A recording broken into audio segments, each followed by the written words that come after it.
പ്രിയ സഹോദരനെ, കർത്താവായ യേശു ക്രിസ്തുവിൻ്റെ രണ്ടാം വരവെന്ന ചാനലിലേക്ക് എല്ലാവർക്കും സ്വാഗതം. അതിനായി യേശു മഹാരാജാവ് ഈ എളിയ ദാസനെ ഒരിക്കൽ കൂടി അനുവദിച്ചതോർത്ത് യേശു ക്രിസ്തുവിന് നന്ദിയും സ്തുതിയും സമർപ്പിക്കുന്നു. ആമേൻ.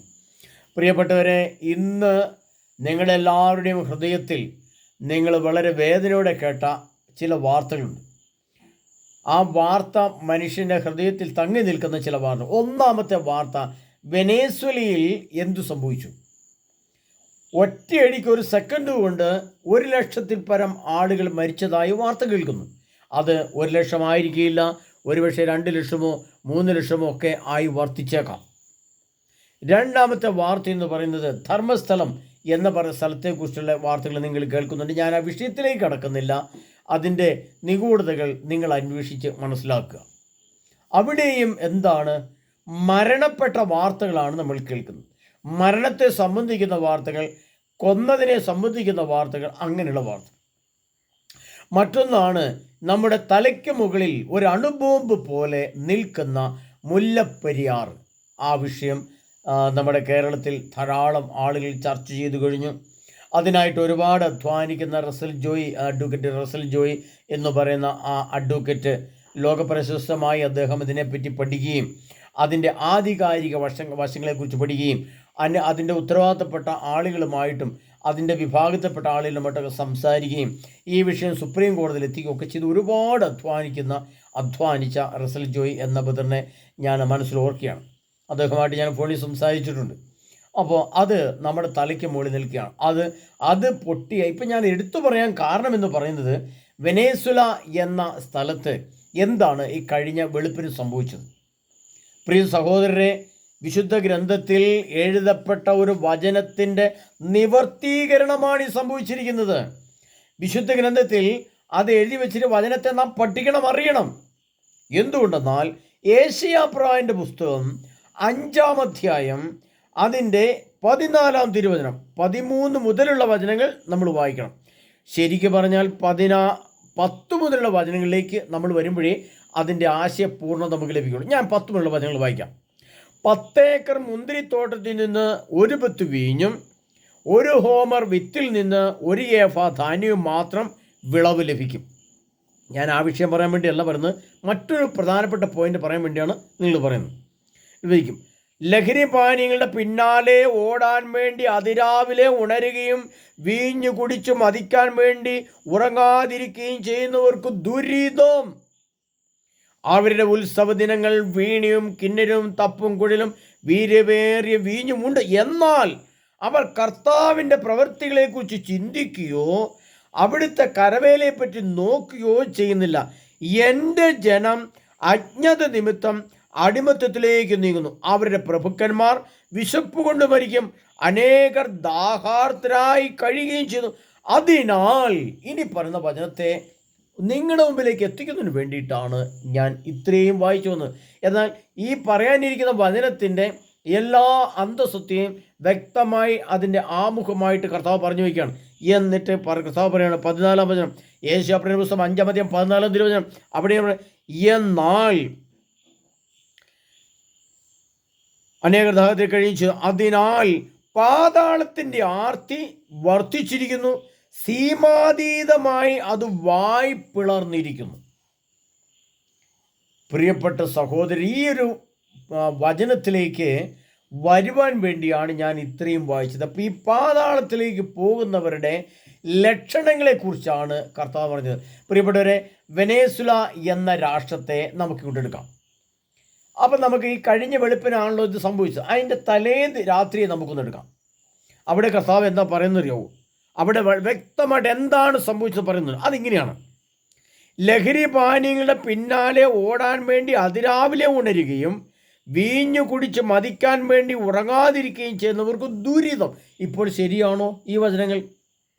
ഞാനൊരു 6 മാസം, എൻ്റെ ഓർമ്മയിൽ ശരിയാണെങ്കിൽ, ഞാൻ പെട്ടെന്ന് ഓർമ്മിക്കുന്നില്ല, ഒരു 6 മാസം മുമ്പ് ഞാനൊരു വചനം നിങ്ങളോട് പറഞ്ഞിരുന്നു. എല്ലാ വാർക്ക വീടിലെ ആളുകളും പ്രത്യേകം ശ്രദ്ധിക്കണം. ഒരു ടാർപോളിൻ ഷീറ്റ് 18-24 എന്നൊക്കെ പറയുന്ന അടി സ്ക്വയർ ഫീറ്റുള്ള വലിയ ടാർപോളിൻ പായകളുണ്ട്. പായകളല്ല, ടാർപോളിൻ വിരിച്ചു കെട്ടുന്നത്, മഴ നനയാതെ. അത് എല്ലാ വാർക്ക് വീടുകളിലും വാങ്ങി വെക്കണം എന്ന് ഞാൻ പറഞ്ഞിരുന്നു. അതോടുകൂടി ഒന്ന് ഞാൻ പറഞ്ഞിരുന്നു, ഒരു വാട്ടർ ടാങ്ക്, അതായത് 500 ലിറ്റർ വെള്ളം കൊണ്ടുവരുന്ന വാട്ടർ ടാങ്ക് എല്ലാ വീടിൻ്റെയും മുറ്റത്തുണ്ടായിരിക്കണം. ഈ 2 കാര്യങ്ങൾ ഞാൻ പറഞ്ഞു. ഇന്ന് രാവിലെ വാർത്ത ശ്രവിച്ചപ്പോൾ അവിടുത്തെ ഗവൺമെൻറ് വെനേസ്വലൻ ഗവൺമെൻറ് അവിടുത്തെ ഞങ്ങളോട് പറഞ്ഞിരിക്കുകയാണ്, പ്രിയപ്പെട്ടവരെ, നിങ്ങൾ ഭവനങ്ങളിലേക്ക് മടങ്ങരുത്, തുടർ ചലനങ്ങൾ, തുടർ ഭൂകമ്പങ്ങൾ ഉണ്ടായിക്കൊണ്ടിരിക്കുകയാണ്. വലിയ 20 നിലയുള്ള കെട്ടിടങ്ങൾ ആകാശത്തിൻ്റെ ഉന്നതത്തിൽ നിന്നും താഴേക്ക് വീണ് അതിൻ്റെ ഉള്ളിലുള്ള മനുഷ്യരാശി മുഴുവനും ചെരിഞ്ഞെരിഞ്ഞമർന്ന് പൊടിപടലമായി ധൂളിയായിട്ട് ആകാശത്തിലേക്ക് വീഴുന്നത് മനുഷ്യൻ്റെ നഗ്ന നേത്രം കൊണ്ട് കാണുമ്പോൾ അവിടെ 2 കാര്യം നമ്മൾ ചിന്തിക്കണം. ഒന്ന്, ഇപ്പോൾ ഗവൺമെൻറ് പറഞ്ഞിരിക്കുകയാണ്, നിങ്ങൾ ഏതെങ്കിലും റോഡിൻ്റെ സൈഡിലോ മരത്തിൻ്റെ ചുവട്ടിലോ ഒക്കെ ആയിട്ട് മാറണം, കെട്ടിടങ്ങൾ അടുത്തൊന്ന് മാറി നിൽക്കണം. അവിടെ ഒരു ടാർപോളിനുണ്ടെങ്കിൽ അവർക്കൊരു കൂടാരം അടിച്ച് അതിൻ്റെ കീഴേ കിടക്കാം.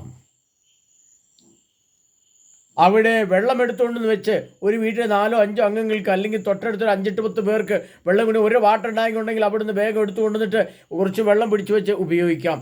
അത്യാവശ്യം വെള്ളം കുടിക്കാം, അത്യാവശ്യം ഒന്ന് കിടക്കുകയും ചെയ്യാം.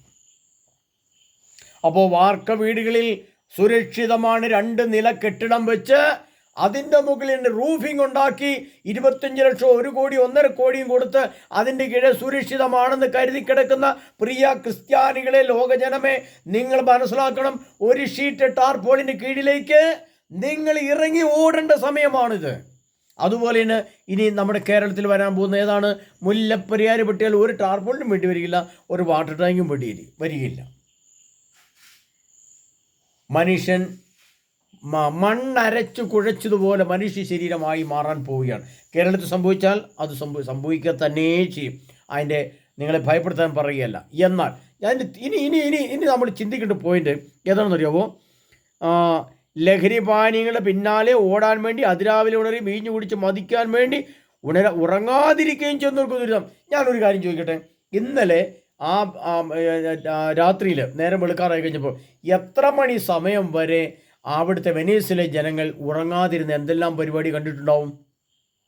ടെലിവിഷന് മുമ്പിൽ, ദേവാലയത്തിന് മുമ്പിൽ അവരെ മണിക്കൂറുകൾ ആരാധിക്കാൻ വേണ്ടി പള്ളിയിൽ പോയി ഒരാളെങ്കിലും ഉണ്ടാവുമോ? അവിടെ ദേവാലയമുണ്ടോ? അവിടെ കൂദാശകളുണ്ടോ? അവിടെ കുമ്പസാരമുണ്ടോ? അവിടെ വിശുദ്ധ കുർബാനയുണ്ടോ? വിശുദ്ധ ഗ്രന്ഥത്തിന് പ്രാധാന്യമുണ്ടോ? അവിടെ ഒന്നുമില്ല. അവരെന്താണ് ചെയ്തത്?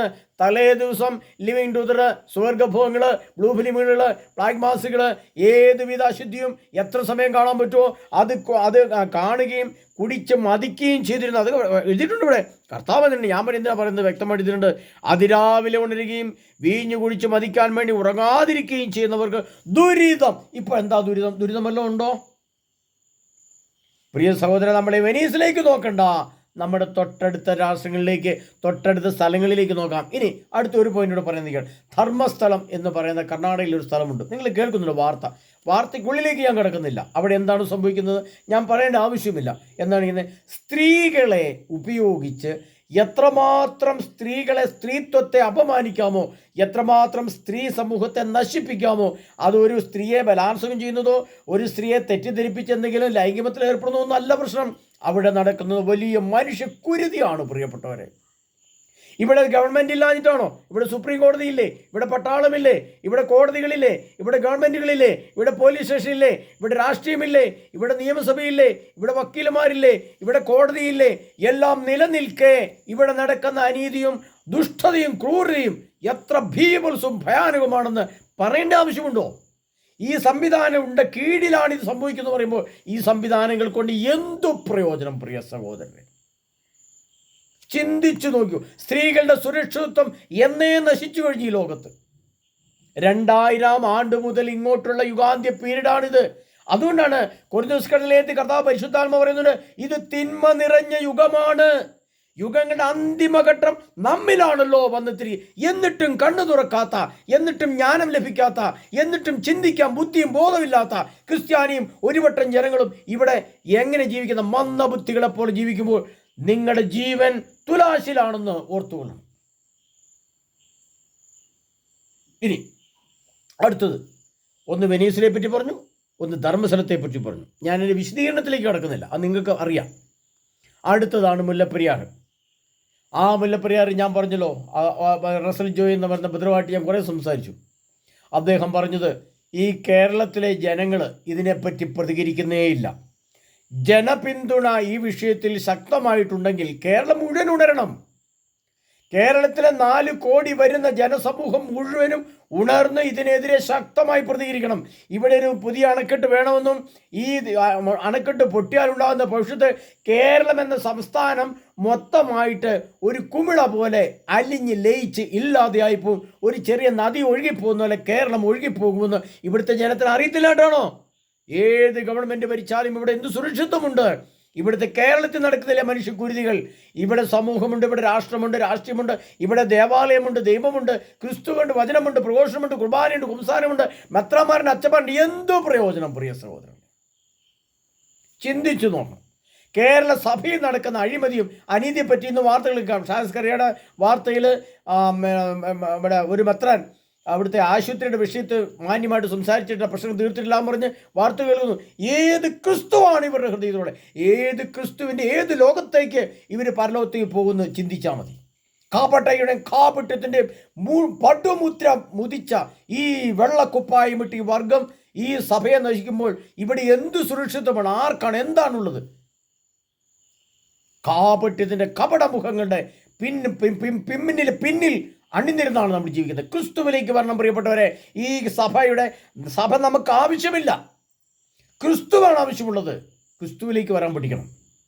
അല്ലെങ്കിൽ ഇതിൻ്റെ പിന്നാലെ സഭയെന്നും പറഞ്ഞതിൻ്റെ പിന്നാലെ പോയെന്നാൽ നിങ്ങളെ രക്ഷിക്കുന്ന മെത്രാന്മാരും അച്ഛന്മാരും കപ്പ്യാരും കന്യാസികളും ആരും വചനപോഷണം നിങ്ങളെ രക്ഷിക്കാൻ ഉണ്ടാവുകയില്ല.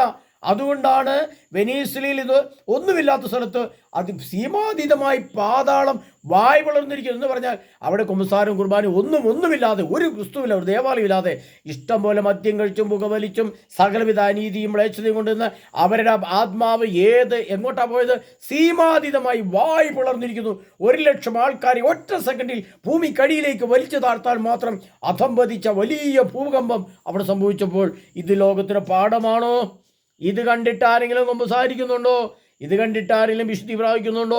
ഇത് കണ്ടിട്ട് ആരെങ്കിലും വിശുദ്ധ ജീവിതം നയിക്കുന്നുണ്ടോ? ഇത് കണ്ടിട്ട് ആരെങ്കിലും പരിശുദ്ധാത്മാവ് നിറയുന്നുണ്ടോ? ഇത് കണ്ടിട്ട് ആരെങ്കിലും ധ്യാനത്തിൽ ഓടിക്കൂടുന്നുണ്ടോ? ഇത് കണ്ടിട്ട് ആരെങ്കിലും കുമ്പസാരിക്കാൻ തയ്യാറാവുന്നുണ്ടോ? എന്തെങ്കിലും വിലയോ നിലയോ ക്രിസ്തുവിനോ കൂദാശയ്ക്കോ ആരെങ്കിലും കൊടുക്കുന്നുണ്ടോ? ഹല്ലേലൂയ. പ്രിയ സഹോദരരെ, മരണം പടിവാതിൽക്കലാണെന്ന് ഓർത്തോണം. ഇതിൻ്റെ പിന്നാലെയാണ് ഇനി വരാനിരിക്കുന്ന ദുരന്തങ്ങൾ. കഴിഞ്ഞ 2 വീഡിയോയ്ക്കപ്പുറം ഞാൻ പറഞ്ഞു, പ്രകൃതി ദുരന്തങ്ങൾ കൊണ്ട് ലോകത്തെ കർത്താവ് ശിക്ഷിക്കും. കാരണം ഒരിടത്തും നീതി, ദൈവസ്നേഹം, നിഷ്കളങ്കത ഇല്ല. ഒരിടത്തുമില്ലത്. നാം വിചാരിച്ചത്, എൻ്റെയൊക്കെ ചെറുപ്പത്തിൽ ഞാൻ വിചാരിച്ചിട്ടുണ്ട് എനിക്ക് എൻ്റെ സഭയൊക്കെ നോക്കിക്കൊള്ളും, എൻ്റെ സഭയെന്നൊക്കെ എനിക്ക് നല്ല സഭയെന്നൊക്കെ പറഞ്ഞാൽ എൻ്റെ ജീവനായിരുന്നു. കുദാശികൾ, വൈദികർ, മെത്രാന്മാർ, പ്രാർത്ഥനകൾ, ദേവാലയം എന്നൊക്കെ പറഞ്ഞാൽ എനിക്ക് ജീവനായിരുന്നു. ഇപ്പോൾ ഞാനതിനെ വെറുക്കുന്നു, ഞാനതിനെ ഉപേക്ഷിക്കുന്നു.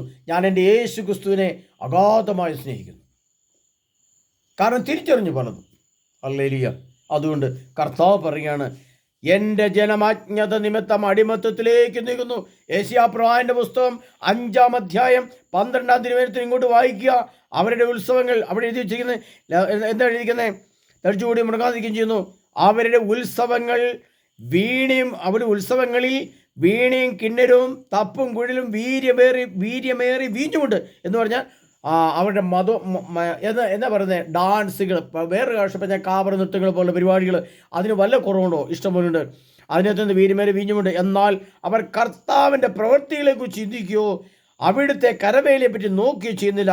എൻ്റെ ജനം അജ്ഞത നിമിത്തം എന്ത് ചെയ്യുന്നേ? അജ്ഞത നിമിത്തം അടിമത്തത്തിലേക്ക് നീങ്ങുന്നു. ആരുടെ അടിമത്തത്തിലേക്കാണ് നീങ്ങിയത്? പാതാളത്തിൻ്റെ അടിമത്തത്തിലേക്ക്.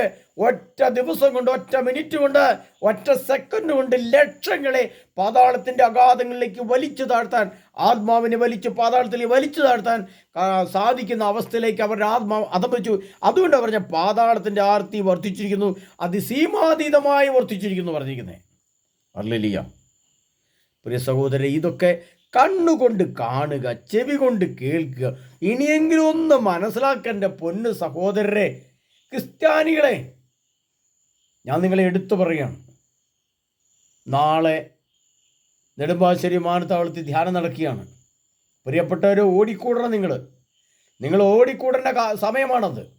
കാരണം നിങ്ങൾക്ക് ഈ ലോകത്ത് ഒരിടത്തും കിട്ടാത്ത രീതിയിലുള്ള ജ്ഞാനത്തിൻ്റെ വരങ്ങൾ നിറഞ്ഞ ആ അതീവ രഹസ്യമായ കർത്താവിൻ്റെ നിഗൂഢ രഹസ്യങ്ങളുടെ വെളിപ്പെടുത്തിക്കൊണ്ടുള്ള ധ്യാന ക്ലാസ്സുകൾ ഭൂമിയിൽ ഒരിടത്തും കിട്ടാത്തത് യേശു ക്രിസ്തുവിൻ്റെ വരവിനെ പറ്റി വളരെ വ്യക്തമായിട്ട് പഠിപ്പിക്കുന്ന ഒരേ ഒരു ധ്യാന സെൻറ്ററും ഒരേ ഒരു ക്ലാസ്സും നിങ്ങൾക്ക് ഇത് മാത്രമേ കിട്ടുള്ളൂ. അതുകൊണ്ടാണ് നിങ്ങളോട് പറഞ്ഞു വരുന്നത്, കർത്താവ് ഏതു നിമിഷവും നമ്മുടെ കേരളത്തിൽ കണ്ണൂർ ജില്ല, വയനാട് തുടങ്ങിയ കുറേ 2-3 ജില്ലകൾ ഭൂകമ്പ മാപിനിയുടെ പരിധിയിലാണെന്നും അവിടെയും എന്ത് സംഭവിക്കാം, മറ്റേ മുല്ലപ്പെരിയാർ പൊട്ടിയാൽ എന്ത് സംഭവിക്കും ഒക്കെ വ്യക്തമായിട്ട് ഇവിടെ എല്ലാവരും ചർച്ച ചെയ്യുന്നത്. പക്ഷേ നമ്മൾ എവിടെയാണ് ഉള്ളത്? നമ്മൾ പാതാളത്തിൻ്റെ അടിമത്തത്തിലേക്കുള്ള ഇപ്പം തന്നെ ഭൂമിയിൽ ജീവിച്ചിരിക്കുമ്പോൾ തന്നെ എൻ്റെ ആത്മാവ് പാതാളത്തിന് യോഗ്യമായ രീതിയിലുള്ള അശുദ്ധി കൊണ്ടും മ്ലേച്ഛത കൊണ്ടും നിറഞ്ഞ് കവിഞ്ഞ് ഒഴുകിയിരിക്കുന്നെങ്കിൽ ചത്താൽ അപ്പം തന്നെ എങ്ങോട്ടാണ് നമ്മൾ പോകുന്നത്? നമ്മുടെ ശരീരം അടക്കം വലിച്ച് താഴോട്ട്.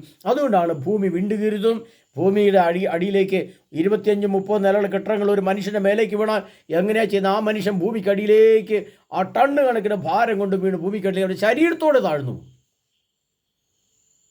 ഹല്ലേലൂയ. ഇനിയെങ്കിലുമേ എൻ്റെ പൊന്നു ജനമേ, കർത്താവ് പറയണ എൻ്റെ ജനം അജ്ഞത നിമിത്തം 13 ഏശയ്യാ 5:13 വായിക്കുക. എൻ്റെ ജനം അജ്ഞത നിമിത്തം അടിമത്തിലേക്ക് നീങ്ങുന്നു, അവരുടെ പ്രഭുക്കന്മാർ വിശപ്പുകൊണ്ട് മരിക്കും. അവരുടെ പ്രഭുക്കന്മാരാരാ? കത്തോലിക്ക സഭയുടെ പ്രഭുക്കന്മാരാരാ? ഇന്ന് ധനത്തിൻ്റെ കൊഴുപ്പ് കൊണ്ട് ജീവിക്കുന്ന നമ്മുടെ മെത്രാന്മാരും കർദിനാൾമാരും അച്ഛന്മാരുമാകുന്ന ആ പ്രഭുക്കന്മാർ, അവരുടെ പ്രഭുക്കന്മാർ വിശപ്പുകൊണ്ട് മരിക്കും, അനേകർ ദാഹാർത്തരായിത്തീരുകയും ചെയ്യുന്നു. ഒരു തുള്ളി ജലത്തിനു വേണ്ടി വെനീസില പോലുള്ള രാഷ്ട്രങ്ങൾ അവിടുത്തെ ഈ പ്രശ്നങ്ങൾ വന്നപ്പോൾ ഇന്ന് നേരം എടുത്ത് അവർ ഭക്ഷണം കഴിച്ചോ? ഒരു പിടി വെള്ളം കുടിച്ചോ? അവർക്ക് കിടക്കാൻ സ്ഥലമുണ്ടോ? അവരുടെ മലമൂത്ര വിസർജനം അവരെവിടെ ചെയ്യും? അവരെവിടെ ഇരിക്കും? എവിടെ കിടക്കും? എവിടെ നിൽക്കും? എൻ്റെ ജനം ദാഹാർത്തരായി മരിക്കുകയും അനേകർ ദാഹാർത്തരായി കഴിയുകയും ചെയ്യുന്നു. അതിനാൽ പാതാളത്തിൻ്റെ ആർത്തി വർദ്ധിച്ചിരിക്കുന്നു, സീമാതീതമായി അത് വായി പിളർന്നിരിക്കുന്നു. 1,00,000 ആളുകളെ, ഇപ്പം നമ്മൾ നാളത്തെ വാർത്ത വരുമ്പോൾ 1,00,000 ആയിരിക്കില്ല, 2,00,000 ആയിരിക്കും മരിച്ചിരിക്കുന്നത്. അത്ര ആളുകൾ ഒറ്റ സെക്കൻഡിൽ പാതാളത്തിലേക്ക് വലിച്ചു താഴ്ത്തപ്പെട്ടു. അതിനകത്ത് 4 പേര് കുമ്പസാരിച്ച് വിശ്വാസം സ്വീകരിച്ചിങ്ങനെ ആരെങ്കിലും ഉണ്ടാവുമോ? ഹല്ലേലൂയ. നിങ്ങൾക്ക് വേണ്ടി പ്രിയ സഹോദരങ്ങളെ, ഞാൻ ആരെയും വേദനിപ്പിക്കാൻ വേണ്ടി പറയില്ല. പക്ഷേ ഇത് പലതവണ പല കുറി ഞാൻ ആവർത്തിച്ച് ഈ ജനത്തെ ഉത്ബോധിപ്പിക്കുകയും ഞാൻ പറഞ്ഞ പോളിത്തീൻ പ്ലാസ്റ്റിക്കും വാട്ടർ ടാങ്കും മേടിച്ച് നിങ്ങളെ വീടിൻ്റെ മുറ്റത്ത് വെച്ചോ, ഇന്നല്ല നാളെ നിങ്ങളെടുത്ത് മരത്തിൻ്റെ ചുവട്ടിലേക്ക് ഓടുന്ന സമയം വിദൂരമല്ല. അത് നമ്മൾ ഇപ്പം വാർക്ക് വേണ്ടി കിടക്കുന്ന ആളുടെ ഇപ്പം ഇത് പറയാം എന്തോ വട്ടാന്ന് പറയും, എന്തോ അവിവേകം വിളിച്ച് പറയുകയും ചെയ്യും. അത് വാർക്ക വീടും ബംഗ്ലാവുമുള്ള ആൾക്കാരില്ലായിരുന്നോ വെനീസിലെ കോടീശ്വരന്മാർ? ഇപ്പോൾ പോളിത്തീൻ പ്ലാസ്റ്റിക് പോലും ഇല്ല. എവിടെ കിടക്കുമെന്ന് ദൈവത്തിനറിയാം. പ്രിയപ്പെട്ടവരെ, നമ്മൾ ദൈവവചനത്തെ ഇനിയെങ്കിലും ഒന്ന് ഗ്രഹിക്കാൻ നോക്ക്, ഒന്നും ഇത് വായിച്ചാൽ ആർക്കോട്ടും മനസ്സിലാകത്തില്ല, ഇതിൻ്റെ അർത്ഥം മനസ്സിലാവില്ല, പോട്ടെ. എന്നാൽ ആരെങ്കിലും ഒരാളിങ്ങനെ പറഞ്ഞു തരാനുണ്ടെന്ന് പറഞ്ഞാൽ അങ്ങോട്ടും 10,000 ഓടിക്കൂട്ടേണ്ട കാലമായി. ഇപ്പോൾ നമ്മുടെ ധ്യാന ക്ലാസ്സുകളിലേക്ക് ചുരുങ്ങിയ ആളുകളാണ് വരുന്നത്. അപ്പോൾ 10,000 വന്ന് ഇത് കേട്ടിട്ട് പെട്ടെന്ന് ഒരുങ്ങേണ്ട സമയമായതാണ്. ഒരു 10,000 ആളുകൾ ധ്യാന ഹാളിലേക്ക് കയറി വരുമ്പോൾ 50 പേർക്ക് 60 പേർക്ക് ഇരിക്കാൻ പറ്റിയ ധ്യാന ഹാള് അവിടെ അധികം ആൾക്ക് ഇരിക്കാൻ പറ്റില്ല. അങ്ങനെ ഇരിക്കാൻ പറ്റാതെ വരുമ്പോൾ 10,000 പേര് 5,000 പേരെ ഉൾക്കൊള്ളുന്ന സംവിധാനങ്ങളുള്ള സ്ഥലങ്ങൾ കേരളത്തിലുണ്ട്. അങ്ങോട്ട് നമ്മുടെ ക്ലാസ് മാറ്റും. അപ്പോൾ ഒറ്റയടിക്ക് 10,000 ആളുകളിരുന്ന് ഈ വചനം കേട്ട 10,000 ആളുകൾ ഈ ലോകത്തിൻ്റെ ജഡത്തിൽ നിന്നും ആത്മീയ സ്വാതന്ത്ര്യം പ്രാപിച്ച് പരിശുദ്ധാത്മാവിൻ്റെ അഗ്നി കൊണ്ട് നിറഞ്ഞ് കഴുകി എല്ലാ അശുദ്ധിയും മ്ലേച്ഛതയും വലിച്ച് ദൂരെ എറിഞ്ഞ് പരിശുദ്ധമാവിൻ്റെ അഗ്നി കൊണ്ട് നിറഞ്ഞ വിശുദ്ധിയും പരിശുദ്ധി കൊണ്ട് നിറഞ്ഞ സ്വർഗീയ മഹത്വത്തിന് യോജ്യമായ ഒരു ശരീരഘടനയുള്ള വ്യക്തിയായി രൂപാന്തരപ്പെട്ട്, ഇത് പാതാളമല്ല, ഇനി അതിനേക്കാൾ വലുത് വന്നാലും, ഈ ഭൂകമ്പമല്ല അതിനേക്കാൾ വലുത് വന്നാലും, ഭൂമി പിളർന്നു മാറിയാലും, ഭൂമി കത്തിച്ചാമ്പലായാലും, ദാനിയേൽ പ്രവാചകൻ ആ തീകുണ്ടത്തിന് നടുക്കും സാക്ഷ്യമായി നിന്ന് അദ്ദേഹത്തെ മരിക്കാതെ കർത്താവ് സംരക്ഷിച്ചെങ്കിൽ അതുപോലെ സംരക്ഷിക്കാൻ കർത്താവ് കഴിയുന്ന ഒരു കർത്താവിൻ്റെ കൂടെ നിൽക്കാൻ തൻ്റെ ഇടം ധൈര്യമുള്ളവർക്ക് വരാം, അവർക്ക് രക്ഷപ്പെടാം. പ്രിയ സഹോദരനെ, വളരെ വളരെ ഹൃദയവേദനയോടെ സംസാരിക്കുക. കാരണം വെച്ചാൽ ഒരിടത്തും ഒരു നീതി, ഒരിടത്തും ഒരു സന്തോഷം, ഒരിടത്തൊരു ആത്മീയ ചൈതന്യം, ഒരിടത്തൊരു ആത്മീയത കാണുന്നില്ല. ആത്മീയത പ്രതീക്ഷിക്കുന്ന പല സ്ഥലങ്ങളിലും ആത്മീയത അല്ല നമുക്ക് മനസ്സിലാകുന്നത്. അതിൻ്റെ ഉള്ളിലെല്ലാം വളരെ നിഗൂഢമായ മ്ലേച്ഛത കുമിഞ്ഞുകൂടി കിടക്കുകയാണ്. കഷ്ടവും എന്താ പറയണ്ടേ, പറയാൻ കൊള്ളാത്ത ചില വാക്കുകൾ ഇപ്പോൾ പറയാൻ പോലും പറ്റത്തില്ല, അതുകൊണ്ട് പറയുന്നില്ല. പ്രിയപ്പെട്ടവരെ, നമ്മൾ മനസ്സിലാക്കുക, ഇതാ യേശു ക്രിസ്തുവിൻ്റെ 2ാമത്തെ വരവിന് മുമ്പ് ഈ ഭൂമിയിൽ ഉണ്ടാകാനിരിക്കുന്ന അതിഭയാനകമായ ദുരന്തങ്ങളും നമുക്ക് തരണം ചെയ്യാൻ പറ്റില്ല. നാം കണ്ടു നിന്ന് പേടിച്ച് മരിച്ചു. അതുകൊണ്ട് പ്രിയ സഹോദരങ്ങളെ, വരിക, നിങ്ങൾ വിശുദ്ധ ഗ്രന്ഥത്തിലെ വചനം എവിടെ വ്യക്തമായി കിട്ടുന്നു അവിടേക്ക് ഓടി വരിക. അവിടുന്ന് വിശുദ്ധി പ്രാപിക്കുന്നവരെ കർത്താവ് ഇതുപോലെ കെട്ടിടം വീഴുന്നിടത്ത് പോലും നിർത്തുകയില്ല. അവരെ അവിടുന്ന് മാറ്റി നിർത്താനുള്ള സമയം ദൈവത്തിൻ്റെ ആത്മാവ് പ്രവർത്തിക്കും ഇവിടെ. ഹല്ലേലൂയ. അതിനായി നമുക്ക് ഓരോരുത്തർക്കും സർവശക്തനായ ഈശോയുടെ മുമ്പിൽ വിശുദ്ധിയും പരിശുദ്ധിയും കൊണ്ടുവരുക. അതിനായി നിങ്ങളെ ഒരുക്കുന്ന ഒരു വലിയ സെൻ്ററായിട്ട് നിങ്ങൾ എറണാകുളത്തെ ഗ്രേസ് മേരി ബിൽഡിംഗ് നടക്കുന്ന ഈ ക്ലാസ്സുകൾ, ധ്യാനങ്ങൾ നിങ്ങൾ ഭൂമിയിൽ ഒരിടത്തും നിങ്ങൾക്ക് ഇതുപോലെ മറ്റ് കിട്ടില്ല. അത് കർത്താവിൻ്റെ ആത്മാവ് പ്രത്യേകം പ്രവർത്തിക്കുന്ന ക്ലാസ്സുകളും ധ്യാനങ്ങളുമാണ്. താല്പര്യമുള്ളവർ നാളെ തുടങ്ങുന്നു, നാളെ വൈകിട്ട് ആരംഭിക്കുന്നു. ശനിയാഴ്ച രാവിലെ മുതൽ ക്ലാസ്സുകളും ധ്യാനങ്ങളും ആരംഭിച്ച് മുന്നോട്ട് പോവുകയാണ്. ഇവിടെ എന്ത് മുല്ലപ്പെരിയാർ പൊട്ടി വന്നാലും കർത്താവിൻ്റെ കരങ്ങൾ താങ്ങാനുണ്ടെങ്കിൽ അവിടെ നിൽക്കും. അത് പൊട്ടിയാൽ എവിടെയെങ്കിലും കർത്താവ് തടഞ്ഞു നിർത്തും. ഒരാളെങ്കിലും പരിശുദ്ധിയും വിശുദ്ധിയും കൊണ്ട് നിറഞ്ഞ് യേശു ക്രിസ്തുവിന്റെ സ്വർഗീയ അപ്പ ഞങ്ങളുടെ മേൽ കരുണയായിരിക്കണമേ, ഈ സമൂഹത്തോട് കരുണയായിരിക്കണമേ എന്ന് പറഞ്ഞ് മുട്ടേ നിൽക്കുന്ന ഒരെങ്കിലും സന്ധ്യാസമയത്ത് 7 മണി സമയത്ത് മുട്ടേ നിന്ന് കർത്താവിൻ്റെ മേൽ കരങ്ങൾ നീട്ടുന്ന ഒരു ഭവനമുണ്ടെങ്കിൽ ആ ഭവനം അവിടെ നിൽക്കും, സുരക്ഷിതമായിട്ട് നിൽക്കും. അതിൻ്റെ 2 സൈഡിൽ കൂടെ മുല്ലപ്പെരിയാർ പോവും, പക്ഷേ ആ വീട് നശിപ്പിക്കില്ല. അതാണ് കർത്താവ്, അതാണ് ദൈവം, അതാണ് ക്രിസ്തു. അതിനുവേണ്ടിയാണ് നമ്മൾ ഈ പ്രാർത്ഥിക്കുന്നത് പ്രിയപ്പെട്ടവരെ. ഹല്ലേലൂയ, ആമേൻ. സർവശക്തനായ ഈശോ നമ്മെ ഓരോരുത്തരെയും സമൃദ്ധമായി അനുഗ്രഹിക്കുമാട്ടെ. സർവശക്തനായ യേശു ക്രിസ്തു നേരിട്ട് ഭൂമിയിൽ വന്ന് പറഞ്ഞ അതിനിഗൂഢ രഹസ്യ വചനങ്ങൾ നമ്മുടെ ആത്മാവിൻ്റെ കാതങ്ങളിലേക്ക് കടക്കുമാറാകട്ടെ. കർത്താവായ യേശു ക്രിസ്തു തിരുരക്തം എന്നെ സകല പാപത്തിൽ നിന്നും മ്ലേച്ഛതയിൽ നിന്നും അശുദ്ധിയിൽ നിന്നും ആകൃതിയിൽ നിന്നും രക്ഷിക്കുമാറാകട്ടെ. കർത്താവിൻ്റെ പരിശുദ്ധാത്മാവ് എന്നെ കഴുകി വിശുദ്ധീകരിക്കുമാറാകട്ടെ. സ്വർണം അഗ്നിയിൽ എന്നവണ്ണം ശോധന ചെയ്യപ്പെടുന്നത് പോലെ സ്വർണ്ണമായി പുറത്തേക്ക് വരുന്ന പോലെ എൻ്റെ ശരീരവും മനസ്സും ആത്മാവും സ്വർണം പോലെയായി മാറ്റാൻ കർത്താവിൻ്റെ മുമ്പിൽ നമുക്ക് നിന്നു കൊടുക്കാം. അതിനെ നമ്മെ ഒരു സമൃദ്ധമായി അനുഗ്രഹിക്കുമാറാകട്ടെ. ആമേൻ.